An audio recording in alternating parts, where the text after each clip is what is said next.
There are thousands of DOS games. Most of them are terrible. I play one selected at random with a 20-minute time limit and record it live. This is the result. Welcome, ladies and gentlemen, to another random DOS game show. And this is Nightfire by Wally Wasinger, Master of Science. I didn't realise the Master of Science was Wally Wasinger. Anyway, instructions? Yeah, why not? Oh, that is a lot of instructions. Right. Let's just ignore that starting bit. You can read that if you want. So, fire controls, shell velocity, and rotating of barrel. Right, I think I know what sort of game this is. Yes, we want sound. And here goes the game. How many players? 2 to 8. Okay, player number 1, shoot or move. This is an artillery game. But if you look at the moon is actually offering information about wind resistance and stuff like that. At the beginning of your go, you can either shoot or move. So if I hit move, it's not like something like Worms. I can literally just move wherever I want on the map. So let's keep our distance and then press space. Player 2 is given the option to shoot or move. And we can change the angle of the shot with the left and right keys by 10. And then the velocity of the shot with the up and down keys.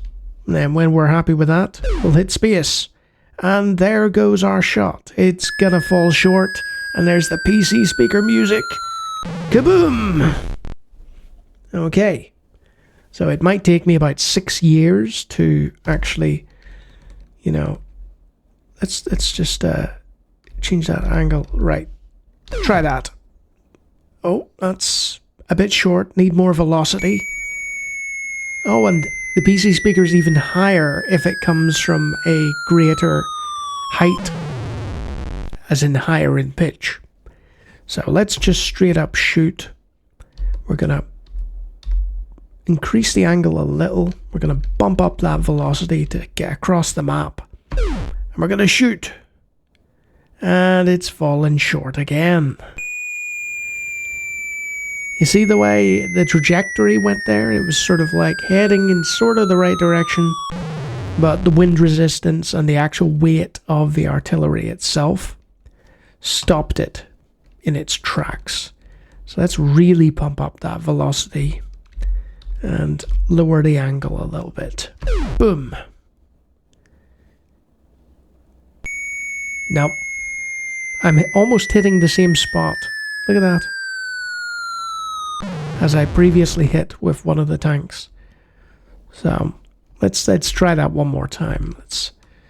I'm wondering if bumping up the velocity means that the angle isn't quite as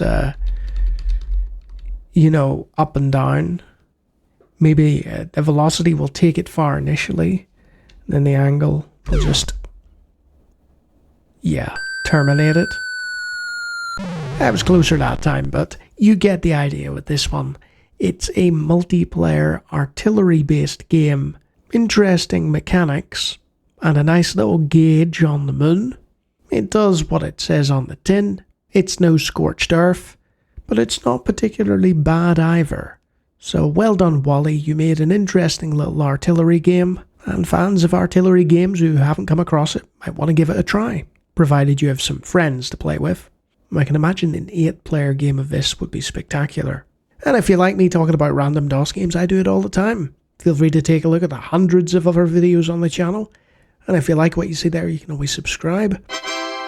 And if you can hit my tank every single time, you're either one of my brothers playing against me in Worms, or one of my patrons or members.